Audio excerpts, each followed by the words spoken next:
Hello, Dan. Hello, Dane. Hello, Tamara. Welcome to our little weekly live Q&A. We're Axon Property Group. We're here to speak to you guys about all things ADF housing entitlements, veteran entrepreneurship, veteran transition, and whatever else you want to fucking talk about. So here we go. Let us know where you're dialing in from. About what's that, 0.7 seconds into the live. I just finished saying to the crew team before we sort of came on live here, I've already had 2 calls with 2 ripper clients tonight. So I'm on a bit of a high, and those people that have seen me on a bit of a high before, Dane, you're like, fuck, we're just going to start the bloody the leaf blower and let him go. Catch me out, Noah. I'll see you next week. Bye, guys. I was like, no need for questions. We'll just let Robbie go for an hour, and we'll see what happens. But here's the thing, I have no idea what we're going to talk about. That's the lovely thing about this live Q&A. It's just that. We just get to sit here and jaw off and give people insights into how our week's been and just answer random questions that random people are going to give to us. Yeah, first things first, though, Benny Hinton, a little bit creeperish like there, man. Kind of stalkerish that the new room for our main man, Dane. You're absolutely correct there, mate. Dane, whereabouts are we speaking to you from? Back here, man. How big is that room, mate? Well, I'm glad you got I don't know. Too big for it. Just a desk, I think.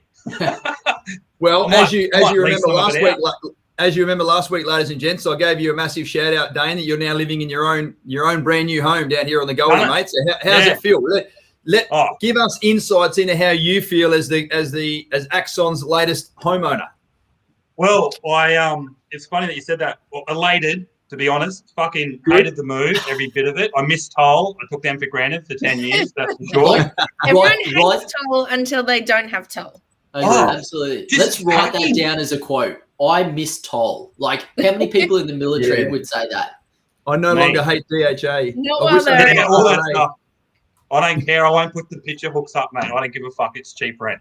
But yeah, just and I was sort of talking to Robin tomorrow today about it, is the importance of having like a must-have versus a like versus, whatever sort of thing, and having that. Mine was I wanted to walk to the beach. I don't know what it is, but I didn't want to be in a unit, and I wanted a new property. So pretty fucking slim pickings when you start doing that. So I've had to – I'm in a terrace, Ben, funny enough, mate. So when we spoke about that, I live in one, mate. So that's how much skin in the game. I live in one. It's a beautiful terrace. Yeah, and I've got no yard. I've got a little bit of grass, killed that.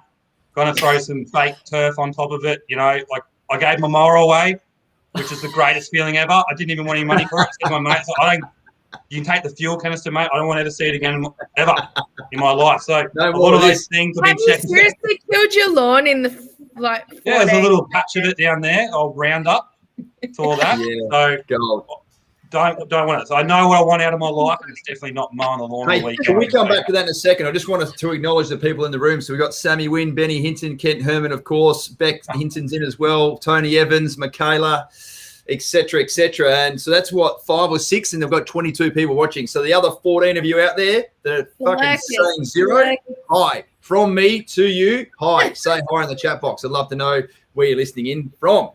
There we go. Hey, so let's have that as our first little topic tonight. Dane, as we were sort of having some lunch, and Dan, I know you're all over this stuff as well. Dane, you're helping out some clients right now that have bought 2 investment properties with us, and now they want to buy their own home. Yeah. And it's a whole different mindset. Dare I say it, ladies and gents, your Axons at the right side. Yeah, your Axons work in a whole fucking different way. I knew it was. It's all right. Your Axons work in a whole different way. Ms. Lee, we're talking about you when you want to buy your own home. So I was like, and Tammy, you and I just went through this. It's like, love, must have. So like you come up with your criteria as opposed to just grabbing a whole lot of mud. Normally I say shit, but I didn't. Grab a whole lot of mud and throw it at the wall and soap some of it sticks. Now you can grab the right amount of mud with the right, ingredients in it, throw it at the wall and zero in on exactly that. So it's really important, ladies and gents, that, Dane, as you've just gone through and as we continue to do for those clients that are building their own home, Kent and Tash are another classic example. Once you know what you want, go fucking find that.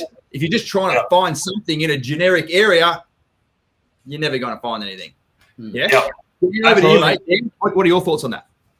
Oh, well, like you said Kent and Tash there, and I mean, Kent and Tash, you guys know when we first went on the hunt, like 12 months ago or so now, we went on the actual hunt for your block of land, what you wanted. And it wasn't the normal thing, and it wasn't like we need the 7 ingredients. We need education, medical, retail, transport, booming pop. None of that shit happened. It was literally like, what do you want? Where do you want it? And like, what are we trying to achieve with this sucker? Because it's not about wealth creation anymore. And it's a lifestyle decision. Lifestyle choices. And if that bad boy, like we don't want it to, obviously, but if that bad boy goes back to $0 from a value perspective, who fucking cares? Doesn't matter. Because you're never leaving the place. The only time you're actually going to realize what it's actually worth to you is if you sell the thing, and you're never going to do that because if you're like me, the only time you're going to leave your dream home is in a fucking wooden box. You won't need to worry about packing because you get taken out of the house instead. Someone else. you get PHA and Toll to come and get you. You get marched down your own hallway. Yeah. Then Kent's gone. The last bit is like, and then what is available? Because mate, I reckon you guys were right at the forefront of what was like a massive supply shortage of land throughout Australia.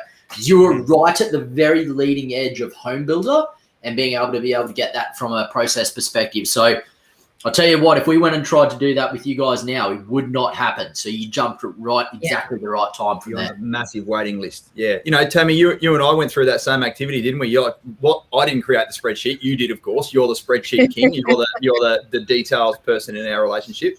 I've got visionaries and I've got stuff I want to achieve. And then you're like, right, mechanics. How does it all happen step by step? So wind you back to reality a little bit. That's like, love, must have sort of little matrix that we come up with was really handy for us, wasn't it? Yeah. So, definitely just creating lists of things that you're going through the Pinterest boards and you're flicking through and you're looking at. I've never heard of Pinterest. By far, I know what it's like now. Oh, I've seen your Pinterest board, and that's why we did the list to cull, and then I culled your Pinterest board. I feel like I want to bring it up and show everyone, but I better not. Yeah. But yeah, a lot of that came down to like some of the stuff you were coming up with, and then I'm like, where does he think we're moving to? But it was really good to think of the things that are must-haves. So everyone's must-haves are so different to the next person's, and also based on your family, like your lifestyle. You know, it's just a tap. It's not just a tap. Correct. I can show one thing. I want to show one thing. Can I please? This is a shit. This is a shit, ladies and gents, that I was trying to show everybody. I'm like, let's have a wine cellar in the house. Noah's going to allow you to share your screen, mate, I'm pretty sure. Yeah, she's going to allow me, I promise. Noah, can you please do that? Now, that guy, that, ladies and gentlemen, is a fucking wine cellar. Who likes that wine cellar? Let me know in the chat box whether that's up to your standard, yes or no. Please let me give you the reassurance. That ain't happening in the fucking house. We're going to have a very nice one, but that ain't fucking happening. But yeah, that's a classic example of Brady Campbell. I know you like that, brother. Well, you and I spoke today. So, mate, yes, that's what's going on with the wine. So that's an example of the rabbit hole Pinterest took me down, Tammy. Thank you for introducing me to Pinterest. Yeah, but even still now, though, the cabinet makers are like, Robbie, we need your designs for the wine room and your bar. Come on. And he's dragging the chain because he's got that many Pinterest ideas that he hasn't narrowed down. So we've been very lucky with all of our investment properties. We always just go for middle of the market, very neutral colors, things that rent easily. Some of the houses that we own, I've never looked in. I've never seen the color palette. I don't care. The numbers work and ticks along and it gets rented, and that's fine by me. Whereas this time we're picking out everything, and Robbie freaked out. He's like, we have to pick the toilet roll holder? What? Everything. I notice everything now. Like for me. Not the color of the grout. It blew his mind. You had to choose the color of the grout. Yeah. That's obvious, mate. I don't know how you didn't know that one. But the really bad thing that you've done here, and like I have to very openly apologize to you, Chris Lee, if you're watching. Anthea now has another spreadsheet that she needs to create, mate. So apologies to you. You're going to be exposed to another one of Anthea's spreadsheets. Well, Anthea are the reason for a terrible hangover I had last month. coming out of Canberra. Yeah, Those two. I heard. So, I heard. That's good. Hey, just quickly, hi to Ella How's Davis. that, So Ella? join us. Sophie's join us now, ladies and gents. As Axon has continued to grow over the last sort of fucking 4 and a bit years, we've now brought another person on board with us. So the lovely Sophie has joined us. It's at end of day 2 today. Day 1 in the office with this guy because I was out of the office yesterday. And hopefully you're settling in really well, mate. So for those that are interested, she's going to sort of bolster a bit of bandwidth in the marketing and brand stuff to help Noah and Daniel out. But she's not a Defence Force person. And the first thing she said to me this morning, she's like, the acronyms are killing me. Now, I don't know all these Defence They Force still kill me, Sophie. Tammy, you boys, is Tammy frozen on your end? No, Oh, just no. yours. Okay, she's frozen on my end, but that's all right. I get this. She's only 8 meters away down that way. No, That's really. good. But yeah, It'll be you're back now. interesting. You're back. Yeah, so welcome, Sophie. Welcome. This is your first iteration of Axon's live Q&A. We did the first one of these. Dan helped me out at the start of April last year. Yeah, a year April ago. last year. It's kind of like when you have a child, you count the months up until their first birthday, and then they're just one for the next 12 months. Forever. You're just one. Unless you're a weirdo, it's like my child is 56 months old. Oh, mate, I reckon all, and I'll speak generically here. Brett Campbell, you're online, so apologies, and certainly Dan, you've been through this. and Hinton. I reckon until a child reaches 2, I reckon that they reach 2. Oh, how old's fucking little Johnny? Oh, he's 21 months. Like he's fucking 1. Like, you know, I reckon all the way up to 2 is a monthly fucking name there. The bad thing for Robbie Turner, though, is he's like, I reckon they're 1, and they'll be like 4. I'm hopeless with the ages. That's probably Oh, true. Sophie Grove said, I'm learning. What she said, bring up Sophie's little comment there, please, Noah.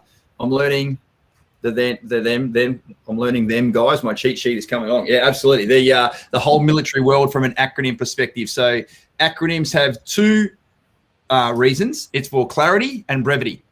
So you know exactly what it means, and you can say a whole lot of shit in just a couple of letters. And if you know what it means, then you can sort of progress on from there. All right, there you go. CJ Wynn. My child is 24 months. 2, Carol. Your kid is fucking 2. Exactly. Yeah. Or Karen. What Poor else Carol. want to talk about? Let's do a quick whip around the grounds because I know, Dane, you've had some really great coaching sessions and even allowed some more people to join up to our Success Package program this week. Give us a quick little synopsis there, mate, of some of the conversations you've been having, please.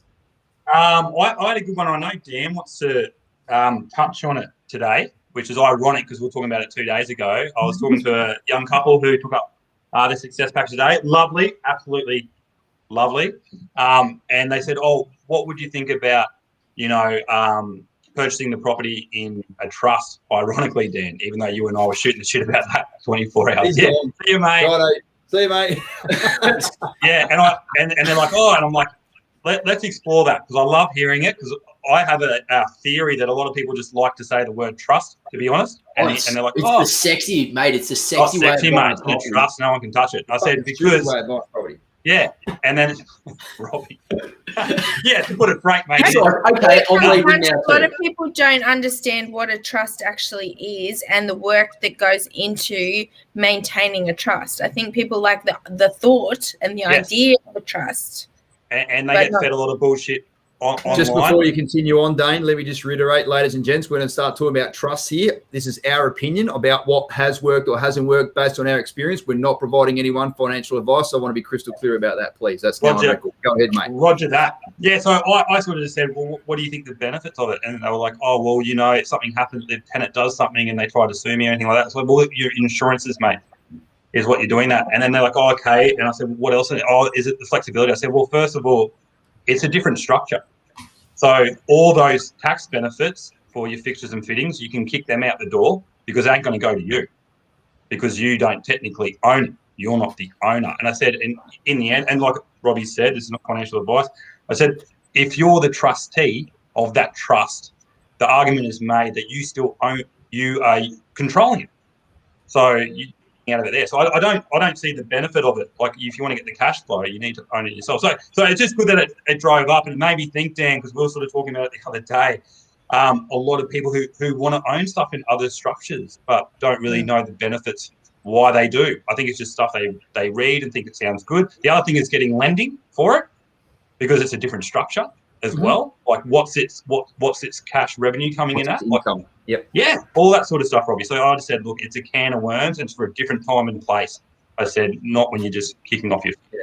However, please go and get it. It's all great to have those discussions. In the end, you just send it to the accountant, Jason. You know, you can go down that rabbit warren of understanding it more. But I think that's what I was saying before is the people that come up with like the idea of it, more like the idea of what they've been told or what they've heard about it, rather than the actual details and the level of every time you've got to do a tax return, that the trust has to do returns. They have to do audits and all the rest of it. So 15 minutes, do its own tax return, which comes with fees, et cetera, et cetera. But like you said there, the greatest thing is with Jace, I can just be like, and if you want to discuss it, like really in depth, here's Jace's number, give him a call. He's always happy to reach out, which is a great benefit for Jace being around and wanting to help defence members, all right? Hey, quick little plug, Dan, stand by. Quick little plug. In 2 weeks' time, what are we now, 2 or 3 weeks' time, Jason's going to come and join us, and he's going to do a 1 hour session with us at 18:30. It's the week before the end of the financial year. So it must be the 23rd. In 3 weeks' time, exactly. Nah, mate, get him on the 30th. I want everyone to have a week's. I want everyone to have a week's planning to go do their homework before the 30th comes around. So yeah, Wednesday the 23rd, it'll start to come out in our emails, and you'll see it on our Facebook page. We'll create a proper event for it. But Jace Cosgrove, the amazing accountant, will give you a full and comprehensive understanding of the new tax laws for the coming financial year, and you'll also get a great little sort of revision there about what your workplace related claims are going to be as an ADF member as well. So don't miss that one, please. We've got some great checklists that we provide for people that turn up. We'll pop in a link, and it has the individual tax returns, ADF-specific tax returns, and property investment specific tax returns. So checklists coming your way. So type yes if you are keen for that. Also, Robbie, have you actually asked Jace for this, or are you just assuming? Yeah. It's not one of my randoms. I'm like, this is going to happen, and then I'll try and make it happen. This has already happened. It's already planned. I promise. We told him we told him last week, and then tagged him in the chat, so he knows. Yeah. Good question there, Ben. Can you get him to talk about working from home during COVID? That is such a big one, because there's a lot of people that can claim stuff for working from home, for the equipment that they had to buy, for lots of things like that. Electricity, rent, everything. Yep, awesome. Yeah, and there's multiple ways of being able to skin that cat. So. What else, Dane? What else is so we've got the trust thing underway that it's relevant to you in very extreme circumstances, but generally for 99% of the population, it's a fucking buzzword which doesn't actually provide you any benefit. Yeah. What else? The other thing is, I'll go for it, Dan. Actually, I was going to say, I've got another set of clients too that like they must have got the buzzword thing right. So unfortunately, we're a married couple, and they're about to go through a separation, but they're like, but we want to keep our property. And what's going on here? Sharing a screen. Not seen. Not me. There's RT. There's RT. Made it black again. Shared screen. No, I've not touched it. That's right. I'll just continue. So anyway, they've heard, they're like, well, if we're going to split up, we want to make sure our property can get held and still be passed on to our children. I'm like, wow, that's a really amicable thing to do. They go, so we want to move it from our names into a trust. I'm like, okay, well, that's interesting. Let's look at it from a few things. From a finances perspective. Guess what, guys? You need to actually turn up there. We don't even know what Robbie's doing there. Oh, just you guy. Robbie's like, fuck. New guy. Well, yeah, he's only here every 2 weeks, Ben. So there's going to be some errors that he next week. But it's one of those things. They're like, okay, if we want to transition this to a trust, it's now not them being the actual owners of that. The trust becomes the owner of that property. And then therefore the trust needs to be able to go and get the loan to be able to hold that property. And there's a whole new set of rules around that. So they probably can't even get finance on it, let alone the fact that when they transfer it across into a trust, they need to pay then stamp duty on that property again. But it's no longer just a block of land that they're building from the ground up there. Surrounding it. There's a whole lot of stuff there from Maddie. So they're going to be able to pay that across and then pay stamp duty while they transfer it across then. And it's pretty much just going to become a bit of a barrel of worms that they're opening there to have some fun, to be able to say they've got the property in the trust, to be able to hand it on to their kids, when they could probably just explore some alternate structures and agreements that they can just put in place between them to be able to cause the net outcome being the same. Yeah. So it's all very interesting from that perspective. And then there could be potential stamp duty implications whereby you're transferring it from one's individual name into another structure. You're going to pay tens of thousands of dollars in stamp duty for fucking not much benefit. Not so easy. So, yeah, I mean, Matty Riley, you're 100% right, buddy. I can see that there are some new tax rules on the horizon as far as the invalidity payments from DVA, absolutely, which may or may not impact one's overall tax position if they've got an investment property. You're 100% right. I love your comments every week, mate. Every time listener, every time commenter, which is good. But yeah, mate, as per your final comment there, you don't generally recommend. Everyone, let me be very clear, you fucking need to have an awesome accountant who's a property savvy accountant on your team if you are working in the property space. So let me just take your general recommendation, Maddie, to another level, as I always do. It's so true. Even when we started Axon, we went through a couple of different accountants ourselves, just finding people that were the right fit and you know, we self-educate ourselves. We know like certain things. We're not silly around those kind of things. And so when people are trying to, you know, pull the wool over our eyes, then we're ones to stand up for that. And in the beginning, we had to go through finding the right people. So, and we've been working with Jace now for a while now, and a lot of our clients do.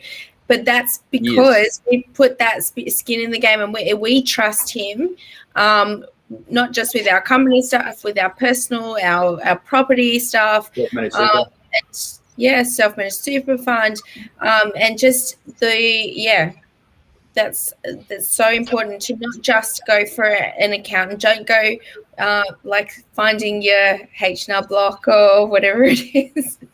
Do we have anything against H&R Block? Just to be clear, just the generic. The ones sitting in the shopping centre that don't know you. Tax agents. Like, you know, just go for get proper advice and someone that can understand your situation and get to know you on a personal level. Yeah, awesome. Dan, do you want to answer Tiz's question? Just because you know the different types about when a trust may or may not be appropriate or suitable. Yeah, in general terms, Tiz, Ben was asking us that directly. I'm like, Tiz, there's very limited impacts. Generally, when I start thinking about a trust is when you're exposing yourself to a high level of risk, or if there's a really strong reason, and very imbalanced amount of income that's coming into your life, and you want to have the discretionary ability to transition that income out into different beneficiaries of your trust. So knowing your circumstances from that perspective, it's highly unlikely, given your employment roles, that you guys would be in a position where you need to look at this in the immediate term. Yeah, I mean, the classic, well said, Dan, couple of industry terms there, but you're absolutely right. In very plain language from my perspective, ladies and gents, if you are employed in a job whereby likely you are going to be sued from someone, i.e. if you're a doctor or a surgeon, as an example, or self-employed. In our opinion, say again, mate. Or self-employed too. You're exposing yourself from a business perspective. The juice from our perspective, or anything where you're going to be, you know, the chance of litigation by someone else is evident, you know, and which your professional indemnity and business insurances may or may not cover. If you want to have that extra level of protection, then separate yourself from your assets so you as an individual can be sued. And if you win or lose that, who knows? But at least then your assets are being separated or air gapped there. Hopefully that sort of clears it up in a bit more of a plain language there. Cool. Chrissy Phillips, my man, settlement day today. You know it. If you're here listening to Axon, get on it, ladies and gentlemen. Congratulations, buddy. Fantastic. Mate, fucking pumped. I know the last week hasn't necessarily been fun for you guys, man, with a little bit of argy-bargy with developers and banks as it is heading towards the end of the financial year, the mad rush to the end. But, mate, I'm absolutely pumped for you guys. You'll be able to start the build soon, and you get introduced to the build support team to guide you through that stuff as well. Yeah, 100%. And just quickly, Ethan Ayres, you've joined us as well, brother. So you're moments away from hopefully getting your finance approved, mate. So hopefully you and Alyssa are super pumped to have that coming your way. And you soon will have settlement day up there as well. Tis our pleasure, buddy. I'm glad that sort of made sense to you for the combination between Dan and myself. But even being in, are you going to represent yourself at court during a serious trial? No. Or represent yourself? Your future is on the line for both your finances and a criminal matter. Get a great accountant. You got to have a great accountant. You got to have a great solicitor. You got to have a great mortgage broker. You got to have a great coach. You know, there's everyone there that's sort of managing it all for you. Dane, back to you, buddy. And certainly, Dan, let's close off. You sort of, as the ops manager here at Axon, you manage all those relationships with the solicitors and the brokers and the developers. So I'll certainly seek your counsel soon, mate, about what's going on in the lead up to the end of the financial year, just to give our clients a little bit of more sort of context and perspective. But Dane, I feel like you had sort of something else to say there about some other points that you might have had from a coaching perspective. I got shitloads, mate. You pretty much covered one then. Go for it, mate. I'm all yours. I'm just saying you covered one then because that same client spoke about doing their tax themselves, which was another conversation. Yep. Another one is flips. Yeah, holiday flips. A lot of people probably, a lot of people have that position. What does that stand first for? home loan deposit scheme. Good. A big component of that is actually having genuine savings, which a lot of people think they're just going to pick the 5% up from their parent, whatever, and get into the property market. It's not that. The banks are very, very critical on that. They want to see that you can save. So I bang about it every day. I just had to draw it off to Deb. I know you're on there, Deb, listening, and I had a big SPAC attack about it, which is money habits. People needing to make sure saving is just a part of their nature. Blows my mind because I actually had inquired to a guy today. He said, "Hey man, how you going? How's your savings going?" It was the same as it was 7 weeks ago, and I was like, "All right, man." Fail. Well, yeah. I was just like, "What did you give him? What rating did you give that person out of 10, mate?" It was a -2 for that. Still a good bloke, but I'm just saying, mate. Let's get serious. Tough scoring around here. Tough scoring. A -2 is a pretty average score, mate. Try and be the positive side of the positive. Okay, two. One or a two. Yeah. Still pretty shit, hey. No, still pretty shit. No, but I'm just saying that there's a lot of caveats people don't think. They just go, "Oh, you can, you need a 5% and off you go." But the banks still want to make sure that, because it's a risk assessment thing. Behind every policy, everything they put out is there's some guy back here doing a fucking risk assessment on it, right? Because in the end, the bank is going to be going. No, mate, we can't hear you. Yell up. You need to fucking save still. Right. Mate, your neighbours are bloody going to put a complaint in soon. He's in the terrace. Are you saving? Yeah. So it just making sure you know what the policies are around it, and you are meeting them. Yeah. Well, this is the thing, Dane, right? People turn up and they're like, I've got $5,000 in the bank. I'll get my first homeowner's grant as well. Maybe mum and dad will give me 5 or 10 grand as well. Here I go. And then I'm there. I've got my $5,000. I'm like, come on, man. You got to do something yourself. You don't just think you're going to be on the coattails of the government holding your hand the whole way through this journey. Yeah. I'm feeling you, man. Yeah. I'm feeling you. There's no doubt about it. As us three as the coaches of the business speak to Deb about all of our clients all the time, and she's now saying literally day by day, as demand gets higher and higher and the amount of loans being applied for with the banks gets higher and higher, guess what? The level of scrutiny on everyone's getting higher and higher as well, because the banks can be even more selective about who they want to work with. So yeah, it's a very interesting landscape right now, and you would have heard, ladies and gents, it's our job to be monitoring what's going on in the Reserve Bank of Australia. Yesterday is the first Tuesday of every month. There's 12 bloody board meetings they have, and they assess what's going on in the economy. Dan, you and your wife are the economists here. But, interest rates, you walk and talk it a lot as well. Interest rates are on hold again, ladies and gents, at 0.1%. And the closing comments, the executive summary of the RBA's sort of governor's comments there, whereby interest rates is very unlikely to be raised again until 2024. So that's fucking record low interest rates. But what I'm saying is, even though money's super cheap, the level of scrutiny being placed on everyone is like going through the roof. Yeah, it's pretty simple, right? The Reserve Bank needs to be able to see the inflation rate going up before they'll fucking raise interest rates. They won't do anything until the inflation rate goes up. Yeah, 100%. So let me just let me just check in with the chat box for a second. Shawnee Thomas, my man, you and I played a bit of phone tag today. Obviously, I was ringing you to say congratulations on the settlement of your block today. I know there was some churn with your lender and the provider of that, not Debbie, by the way, to make that happen, buddy. But you know what? We got there in the end, and the key advisors there pulled out all stops to make sure that you and your other half can settle on that block of land. You're gonna move into an amazing, big, banging 2-story house in the suburb of your choice, and you're gonna love living there, and your future self's gonna love it as well, mate. So yeah, absolutely, congratulations from myself and the rest of the team. There you go. I don't have to ring you back now. I've just done it in a public forum. Tick the box off there. Debbie Lakovich is listening in. My man down in Sydney, Tammy, you and I are going to catch up with Steph and the wonderful team down the Entourage next week, which would be awesome. Christina, I'm so sorry. Christina, not Shane. Ladies in the build support team will get that feedback. It's now online. Christina's name's not Shane, girls. Fucking sort that out, please. So we got the right birthday cards going to the right might people. have gone in the wrong envelope. Shane might have gone first. I don't know how it happened, but it shan't happen anymore. And of course, they're saying demonstrate savings. Rose show you can afford the loan repayments. Two show. Right, it's the Rose show. Rose show. Do you remember when Deb first started? She used to write borrowing capacity with the B-U-R-R. It's like fucking borrowing. And I'm like, Deb, it's B-O-R-R. She's like, oh shit. But it went on for like fucking 6 months, and she'll be hating me. Borrowing. The borrowing capacity. Check in that chat box. You know what, Deb? You can write English however you want to write it. You just keep doing numbers the way you're doing it. True. Yes. I don't care. You can write in Japanese as long as the numbers work, mate.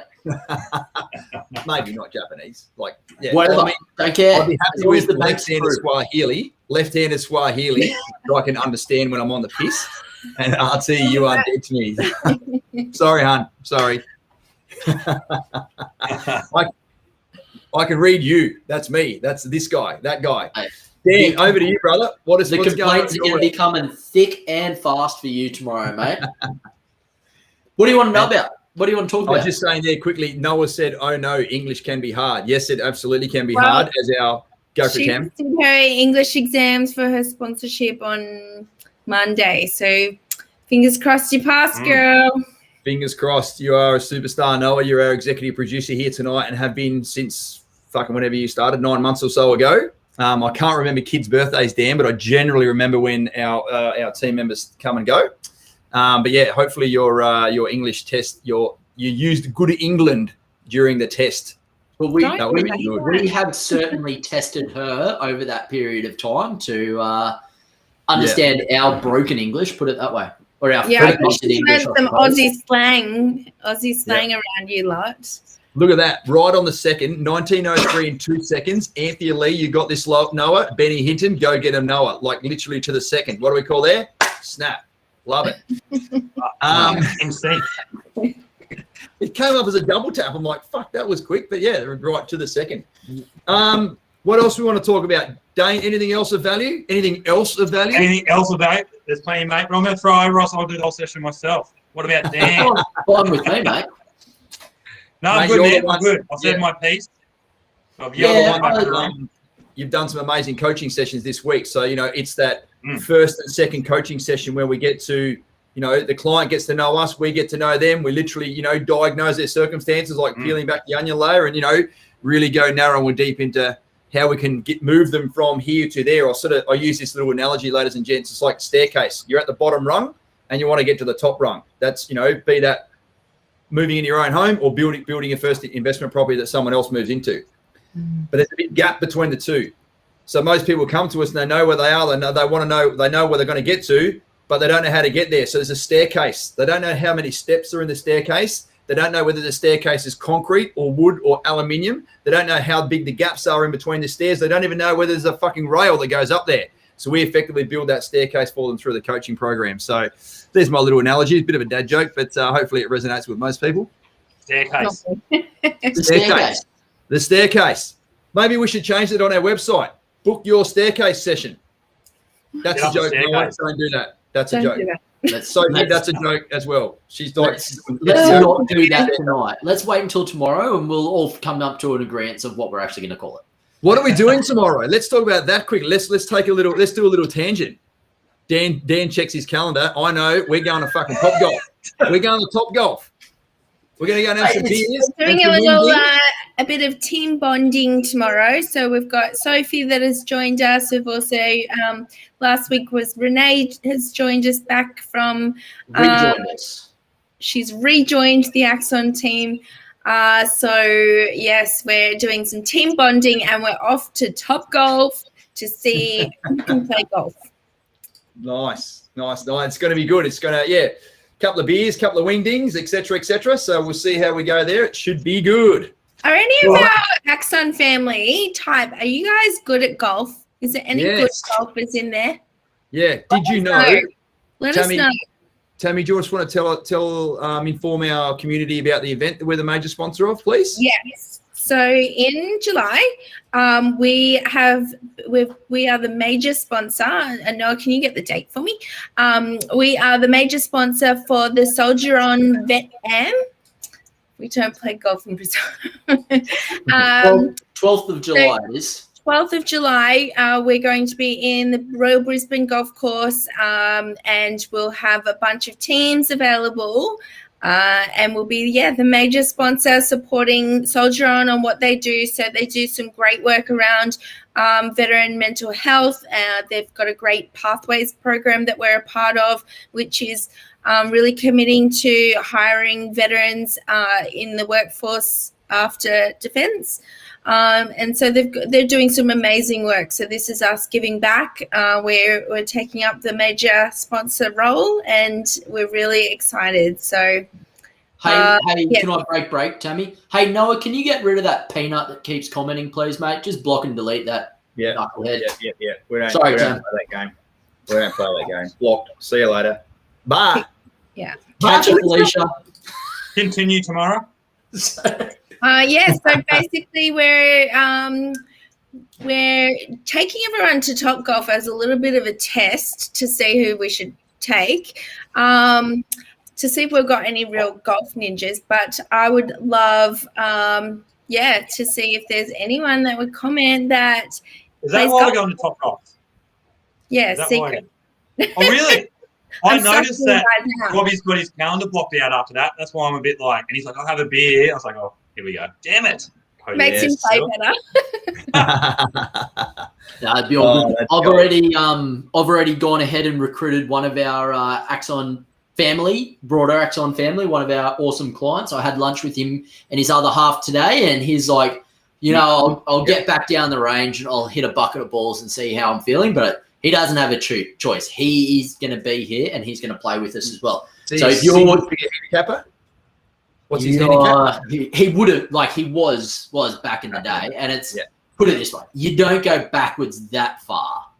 Yeah, that true. far. Yeah, So a little bit of skill fade there. Anyone who is out there is part of our family already, certainly send us a message and say, I'm super keen to get involved in this.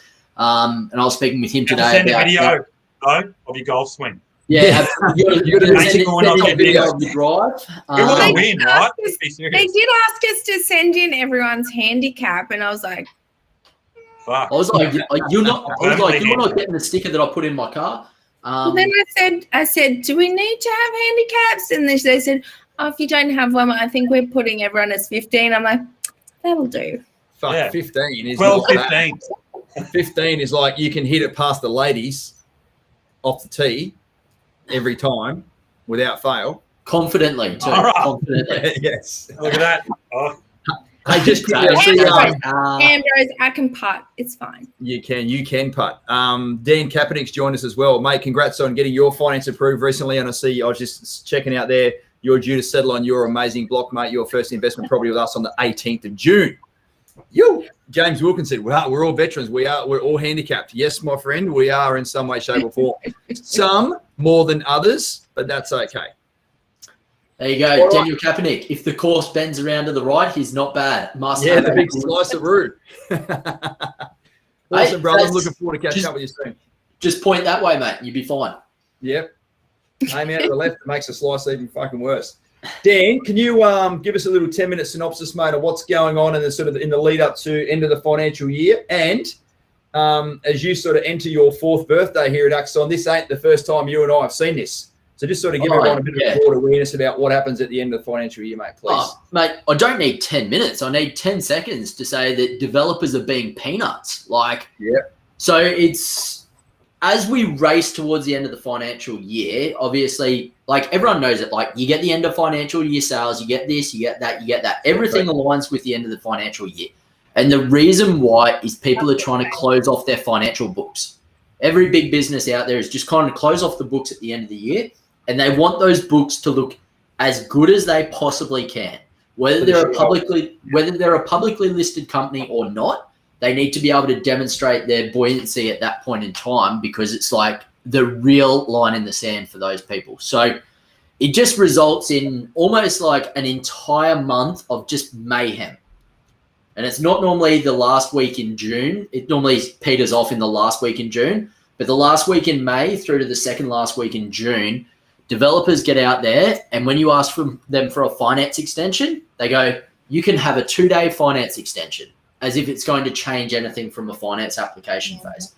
Similar to the idea of them being able to settle, they'll say, you can have a 5-day finance extension, but you must settle within 7 days. Now, if you're out there right now and you work with these people, just remind them of what the banks are doing at the moment and the times it actually takes for the banks to do their administration. Oh, yeah. Because I don't know where you're finding a mortgage broker or a lender, but they must be pretty bloody amazing if you think you can get from finance approval to land settlement within 7 days. The banks just won't be ready to book you in that period of time.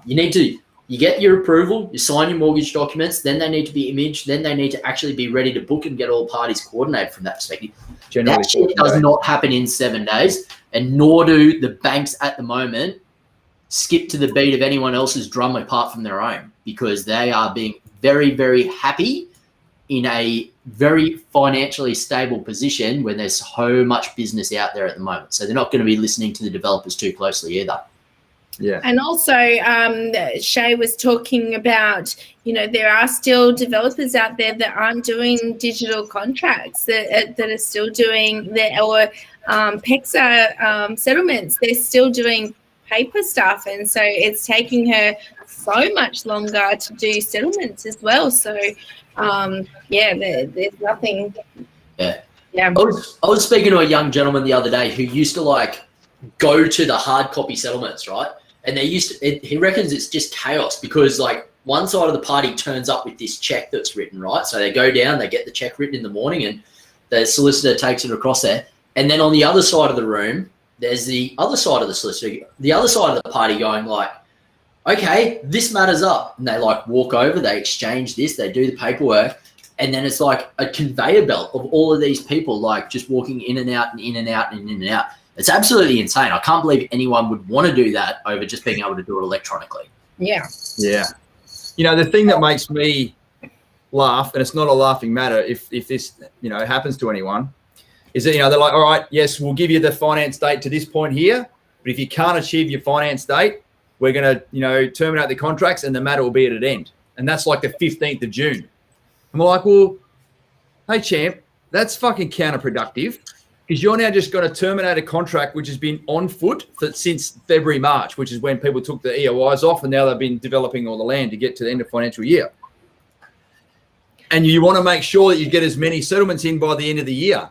Don't you think that's somewhat counterproductive if you're taking a contract from someone that's on the verge of getting their finance approved with 2 weeks to go? How the fuck are you going to sell it to another buyer who's got to do the whole full set of contracts again before the 30th of June? It's counterproductive. It's I'll use the term lightly, it's not being personal against anyone. It's almost bullying tactics and pressure they're placing on people, including the solicitors and the brokers, but most importantly, you as the client who signed the contracts, if you are coming to that stage whereby if you don't get your finance approved, we're just going to take it off you. Yeah. It's fucking wrong. But it's the way of the world that we've seen now. What they're doing as well, if they don't fill it by that time, they're upping the price as well. So they're trying to sell it for more, and it's not great. It's not great. I guess the key, you're absolutely right, Tammy. The key message there is, ladies and gents, is that if you receive an email from a developer seeking an urgent update to what's going on with your finance and or settlement, send it through to Deb and or Shay. Can't see anyone else here on the screen who's using their own solicitor or broker. Just send it through to those two ladies and they shall sort it out. And now rest assured, when we're CC'd on that email, we will then go back to the builder who's got the relationships with the sales manager at the developer's lands office to fucking try and just, calm the farm there. Because obviously there's legal stuff in the back end and then there's the sales stuff at the front end. The guy in the sales office and the builder and developer don't want to lose that block to you. But the solicitor, who's sitting even further back than what Dane was before, they don't give a fuck about you as a person. They just want to fucking sell the block to someone and, appease the shareholders, etc. So it's a real balancing act that you've got there, but please rest assured that you've got us as your project managers and, the other sort of key advisors there that are doing everything we can to make it as stress-free as possible. And speaking of Miss Shay, both of them really, Deb and Shay. So Deb was last week and Shay was yesterday, was both featured on our podcast. Yeah. So Deb was speaking about all things finance, all the mortgage broker stuff and how to get your finance across the line, what are the banks looking for, how to make things smooth. And then Shay has been talking about all things settlement, contracts, what they're looking for, why it's best to get a solicitor, not do it yourself. What are some of the horror stories, I guess, and just the girl behind, those contracts and what she's doing, listening to why she's so passionate about what she's doing. It's so awesome. Both of those women are amazing at what they do and they're so passionate about helping people. Yeah, it's awesome. Maddie Riley, again, you're spot on, mate. Financial approval is normally 21 days. That's the standard here as well in Queensland, but currently having 45 days accepted due to the wait in the banks. Mate, it's just, it's industry-wide. I know even though Deb said, RT, you are dead to me, she's there right now listening to this and working on files fucking 1,000 miles an hour till 10, 11, 2 o'clock in the morning at night, most of the times, trying to get this stuff done to make sure it sort of gets through that the sausage machine there, as you were saying. Shawnee Thomas, let's just bring that comment up for a second. Mate, you are now the proud owner of your block of land. You got to start the build process soon. Dane, I might hand it over to you for a second first. What's the general growth stats been for Southeast Queensland in the last 6 months and the rate of growth for the next 18 months? And then Shawnee's like, because realestate.com and other bloody articles have all got conflicting stuff in there and whatever else. So I guess you started off. Over to you, Dan, then I'll finish it off on my end if you guys don't cover off on what's in my Scon. All right, so the first part, what's the general growth stats been like South East Queensland for last 6 months? I don't have numbers in a way of percentage of growth or anything like that, but they've been more than expected, let's be honest, with the stuff everyone spoke about at COVID, saying it's going to be a 30% dip. We saw clients taking properties off at, around the 500,000 in a select location that are seeing high fives, which they've sat there with properties that haven't even finished being built. Some of them haven't even gone through to land settlement yet, and they've seen that amount of growth. So it's been really, really good. I don't have the crystal ball for the growth of the 18 months, mate. One thing I know, though, when I see those realestate.com articles, and I see them as well, they're not just for buyers to pressure them into the market, it's also for sellers to sell. So it's always people looking at fantastic growth, I'm going to sell while the market's hot, because in the end, realestate.com make their money from listings. So they want people wanting to buy, they want people wanting to sell, so that's why they push out that garbage there. For a subscription journal, mate, I like the one we have floated around the office. I know it's Robbie's Money Mag. I find myself looking at a little bit because it's not just property centric, but it gives you a lot of different sort of stuff in there. There's a lot of great articles and stuff like that. I think it's a very good one. If you're looking for something just to shoot the shit and have a read off, that would be my suggestion. Quite balanced. Yeah, it is. It's great for that. So, yeah. Nice one, Dane. Love it. Dan, you went and joined 2 young gentlemen today based at Enoggera who have now built their first own homes. I know you went and welcomed them into their houses today, and they're absolutely over the moon. I'll get you compass and all that, but you're also, we've been keeping an eye on the market in that particular region. So sort of based on land prices alone, how much money are those two gentlemen made simply by going through the build process over since the start of the year? Well, there's been two elements to these gentlemen for being able to replicate their properties. So in the period of time from when they took their property off the market while the rest of the estate's been developed, land price has gone up, let's call it about 10% purely. But the other element at the moment, which you're probably starting to see a lot of, especially in Southeast Queensland, is the price of a construction is also increasing rapidly because the raw materials, the trades, everything like that, pure supply and demand. There's a high level of demand. There's a stagnant amount of supply because you can't just create a new carpenter overnight. They need to go through their entire trade. So that means to use an economics term, it's a relatively inelastic commodity, which means that you can't go ahead. And I love using some of that stuff in there. So it's inelastic commodity, which means... How long has that been sitting in the bank to be used? I've been doing this since April. I'm going to say this word at some point. I'll choose my point. 14 months later, you got it in there. But at the end of the day, probably build prices have gone up between $15,000 to $20,000 over that period of time as well. So if you think of it holistically as a land and build project is what everyone should be thinking about. Like those guys are going to be very comfortably sitting at least a 10 to 15% growth in their property over that period of time. And like I really say that hesitatingly because when people come out and say the property market's going to plummet by 30%, I always say like, yeah, you're a dickhead too. But on the flip side, I don't want to be saying that, hey, we've got these exceptional levels of growth here because there's one other saying that I love and it's lies, damn lies, and statistics.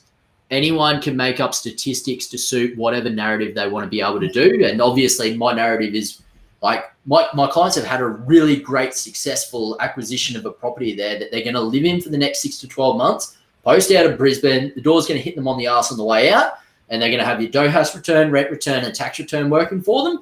And that sucker's going to sit in the market paying itself off over the next 20 to 30 years. It's great. Love it. Yeah. But I don't want to be like creating a narrative and then everyone has an expectation that every year you should expect 15% capital growth for these properties. Right? You don't need it. It's not sustainable. We don't want it. Sustained low-risk capital growth. It doesn't need to be out of control, be getting 20% a year. Yeah. What goes up real quick comes down every now and then. So, absolutely. And then becomes a blip in the radar. And I don't mind the blip in the radar either because when I think about it from a long-term perspective then, it's not about the person who got in last 6 months ago to getting in today. That's trying to time the market. That's trying to jump in when the market's low, ride the highs, and then jump out. If you're trying to do that, property probably isn't the right asset class for you, to be honest, because the transactional cost of entering and exiting the property market is really, really high. If you want to do that type of stuff, go and be a day trader with shares because you can snap your fingers, grab your money out, and away you go from that perspective. If you try and sell a house, you can't do that in 24 hours in general terms. So from a long-term buy and hold strategy, from my perspective, it's all about spending time in the market, more time in the market to allow your property to do its thing. And I mean, you look at the property asset class over the last 40 years, you're probably looking at a pretty healthy return of about 5% at in the right locations over that period of time. You only need a 7% growth for things to be able to double in value over a 10-year period. So for me, don't worry about the short-term growth that you've got, Sean. Make sure that you're structured and positioned yourself so that you can hold that sucker in the long term because to be perfectly honest, I know where your properties are, man. And guess what? Brisbane's on track to get the Olympics in 2032, and I know where most of the infrastructure spend is going to be in Australia in the lead up to that shit. Yeah. Well, look what happened to Homebush and Olympic Park down in Sydney. All of those areas just went through the roof after the Olympics. So yeah. Hey, let's just quickly bring up Jai Simmons' comment there. Jai, thank you so much for joining us, mate. It's a cracker as well. With the rise of costs of everything, Dan, I'll just go back to you as well because you manage all this on our behalf. With the rise of costs of everything, is there a way at all these costs may come down to the buyer if you have the fixed price contract on a property? In general terms, no, mate. If I keep things simple, obviously Obviously, you don't want to be caught with a builder that says, I'm going to be adhering to my fixed price contract so religiously to the extent that their business goes down the gurgler. Because if they're building a house for you and their business goes down the gurgler, you're stuck with half the house. So that's going to be shit too. So it becomes a very fine line of wherever possible, you're going to be trying to avoid that fixed price element. But I don't think anyone here would expect a builder to turn around and say, hey, I'm now going to take $100 bills out of my pocket in order to build you a house and therefore put a holistic system in jeopardy. As always, they're gonna communicate with you. And for all of our clients, they're going to communicate with you through us. So we make sure from that perspective, if anything is coming down your way, mate, it's certainly been filtered through. Things have been explored from that holistic perspective. But I'm certainly not anticipating any of that stuff coming down your way, mate. So we're working very, very hard with our trusted partners to be able to make sure that that gets looked after and the builder absorbs those costs. And from a long-term perspective, everyone is allowed to prosper. And certainly what we're seeing there at some stages, because ladies and gents, in some of the developments where the demand is so high, the term that I've used for years now that can't make the land fast enough is literally happening in our face, whereby you can take a block of land off the market now and you don't have to settle on the block of land until August next year. Not a typo, August next year, 15 months. So you can absolutely secure the block of land at today's prices, and any increases of the stages that gets released there, you get to benefit from. But Dan, as we've seen on a number of occasions, the builder is putting a generic house and land package together for you, but they're reserving the right to put the accurate build contract price 3 months, is it? 3 months or 6 months before land? No, about 3 months beforehand, because around about, so, and it's not just like, Jai, what you're talking about there is like, can it filter down through me, right? It's not that the builders didn't have contracts in place with all of their suppliers. It's that the suppliers don't care. They're just turning around and saying, yeah, man, but I've got X amount of frames that I need to produce or that I can produce. I can either give them to you at your low price, or I can take them over to here, this guy over here who wants to pay me twice as much as what you do. He's going to walk it straight over to the dude where he can make the most amount of money from that perspective. So, like, it's understandable why the builders have found themselves in this position, because the supply chain goes a long way back to where the price increases actually start. They just flow down the system as well. So, mate, looked at your stuff. You're protected. There's nothing wrong with that from that perspective, mate. So you can have the absolute peace of mind there. But yeah, it's a bit of a nightmare from a supply chain perspective, to be perfectly honest. And that's a bigger problem that anyone at Axon is going to be able to solve when you start talking about the challenges of supplying a multifaceted building industry on a island nation. Yeah. But here's the thing. This is that whole time in the market perspective. Yep. Even if it takes an extra 2 months, ladies and gentlemen, to build your house, which is what we're seeing at the moment. Some of the builders are putting through extensions of time up to 6 weeks. Oh, that's fucking terrible. I've got to pay an extra $1,500 on my interest on my loan before I find a tenant. If you've made $30,000 or plus in capital growth over that time, don't fucking come to me with your $1,500 fucking whinge in the 6 weeks over time. It's the wrong mindset. You know, you are making money while you're fucking sleeping in bed if you've bought in the right market. If it takes a builder a couple of extra months to build your house and to get it done right, to the right standard and the right finish, so when you come and visit it, it's fucking perfect, and it costs you an extra $1,500 in interest, who fucking cares, quite frankly? Now, do I want that to be the case based on what we spoke about during your process and risk? Absolutely not. But guess what? The market has changed. The demand in the market, the growth in the market, you know, the rental yields at the moment. Geez, I looked at a couple of different estates to the two clients I was talking to just before. There's virtually zero properties for rent in these brand new estates, and it's going to get worse because 95% of the land that was sold over the last 6 months went to owner-occupiers for the home builder grant. So 95% of the new houses that are going to be built in the next 6 months are all going to be owner-occupiers. So you're going to make more money from a rental perspective because demand is going to be through the roof. So I guess I'm not speaking to anyone in sort of particular there, but if you're in the build process, please brace yourself for a few extra weeks of build time to come your way. But at the end of the day, if you fucking made more money than what you paid out, you are in front. End of story. And then you can claim that back at tax time anyway. Exactly. Speak to your accountant, Tammy, as you would say. All right. That was one of the most funnest sessions, Sarge. Fucking hell. Sessions that I have ever bloody been through. And No, Lou and don't Daz, learn your English off from me. Lou and Daz, I'll see you are late to the party. Go back and watch it from the start because we've had some ripper interactions with some great client stuff there, and we'll certainly be able to pass on some of the really key, literally hot off the press, stories from the trenches about what's going on in our world, so you guys get the most benefit out of it as well. There we are, right on 19:30. Thank you, everyone. I won't see you next week. Tammy and I are down in Sydney doing some other stuff with the entourage. These two bullfeds and whoever else they choose to come along with them will be there. Have a great night, everyone. Thanks for joining us. See you, Tammy. See you, Dan. See you, Dan. Dane.